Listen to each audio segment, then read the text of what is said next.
So before I get started on this video, I just want to make a little disclaimer. I don't expect flat earthers to watch this video, and if they do, I can guarantee they'll disregard it because they're not interested in the truth.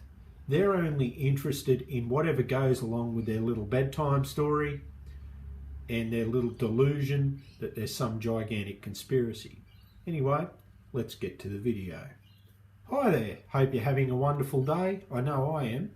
And today we're going to expose some lies, some terrible lies that are being spread around. Some lies about Antarctica and some lies about the Antarctic Treaty.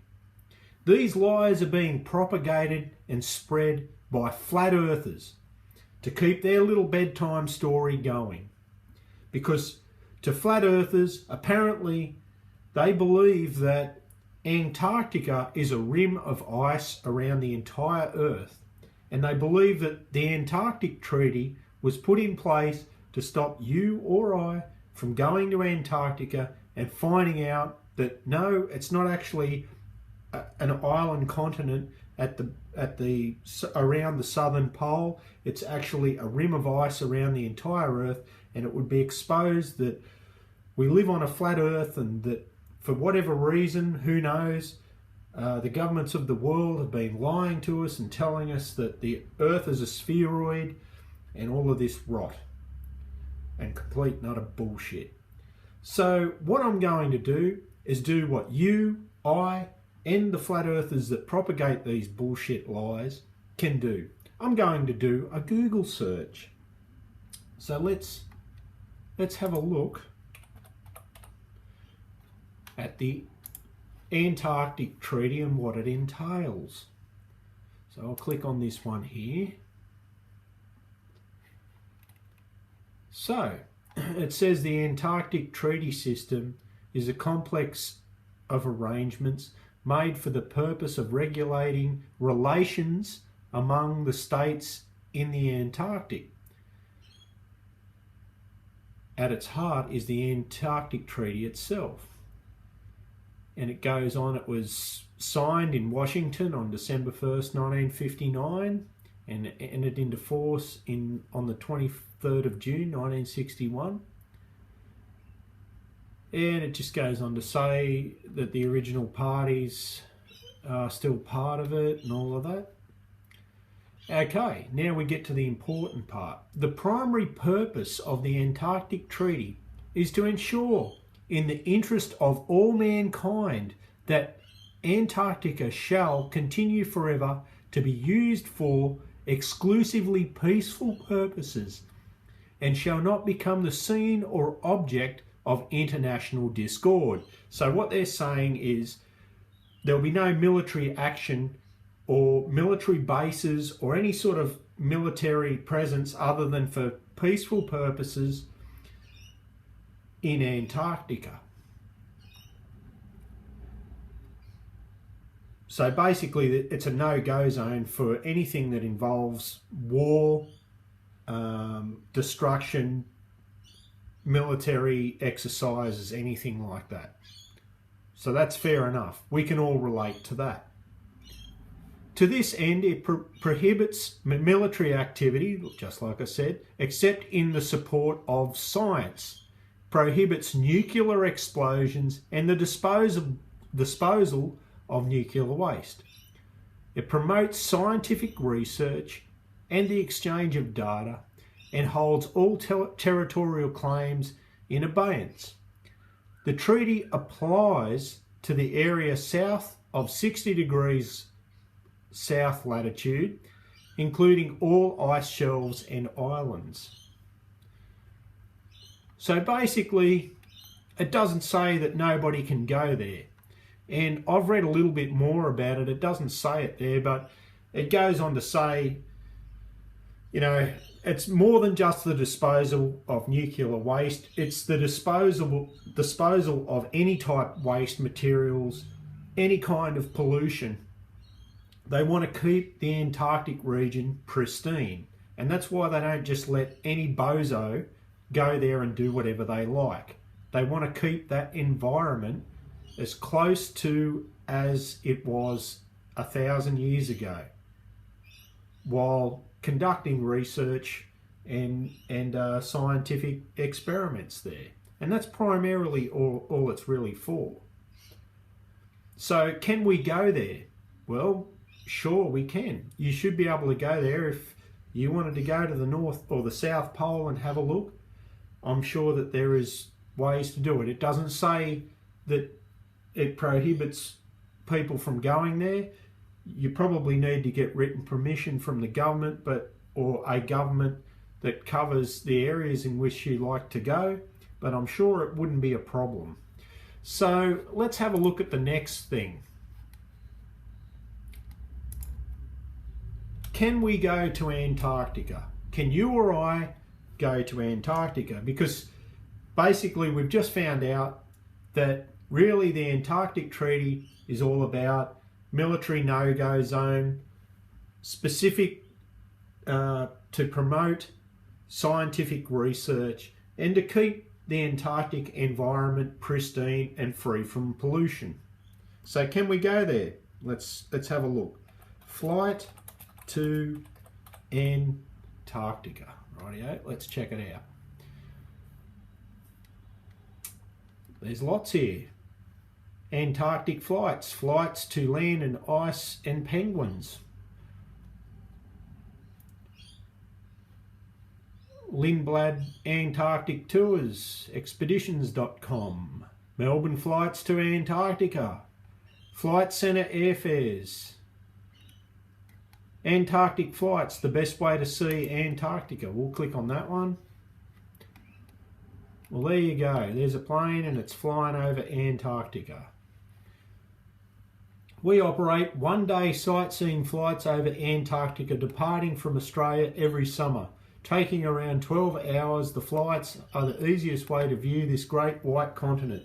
No passports are needed, and you are kept warm and safe with a glass in hand while our privately chartered Qantas 747 glides effortlessly over the amazing scenery. So you can fly from Sydney, and there's a flight that departs on the 5th of February 2017.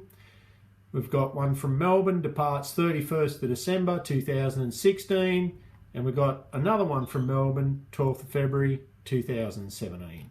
So what to expect? You're on a 747. The standard rules of travel go out the window, apparently. The atmosphere on board is electric, blah, blah, blah. It's like the usual promotional spool. They give you a meal and all that sort of thing. So the flight provides a full day of Antarctic experience. It's about a 9,500 to 10,500 kilometre round trip. It's about 12.5 hours. And as you can see, there's lots of pickies and things. You can all go and check this out at your leisure. But that's just one. Also, here's an Antarctic tour. We'll check that out.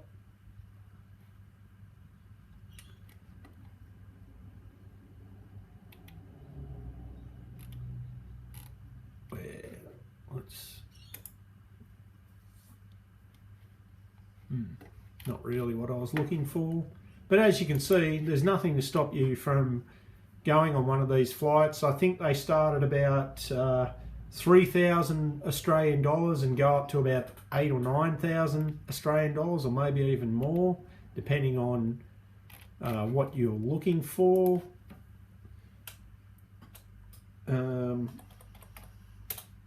Ship to Antarctica. Antarctic cruises, let's have a look at that.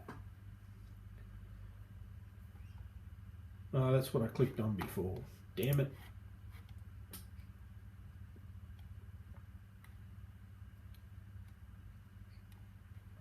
There we go. Dates and prices. Antarctic cruise. Okay, there's a departure date. You know, you're looking at So they leave on the 15th of October, which is only a couple of, well, how long? That's about a week and a half away from now. $12,395 US they cost. And there are lots of different cruises. They're not all the same, and they're leaving all the time. So it's not like, you know, it's that hard to organise. You got them. There's heaps of different cruises, and there's heaps of different departure times. So it looks like that really isn't a problem either.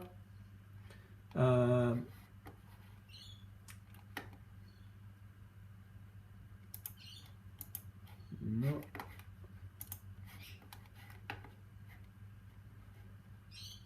Antarctic cruise sail, wildlife excursions. So as you can see, it's all pretty much bullshit that you can't go to Antarctica. You can go to Antarctica, that's not a problem. There's the ship that you might go on if you go aboard the MS Fram. It's a purpose-built expedition ship for comfortable explorer voyages. Okay, and here's a 13-day Antarctica Land of the Penguins. It's about around $8,000 for the 13 days. Here's another one. 16-day Antarctica Polar Circle Expedition. It's around that $8,000 to $10,000 mark.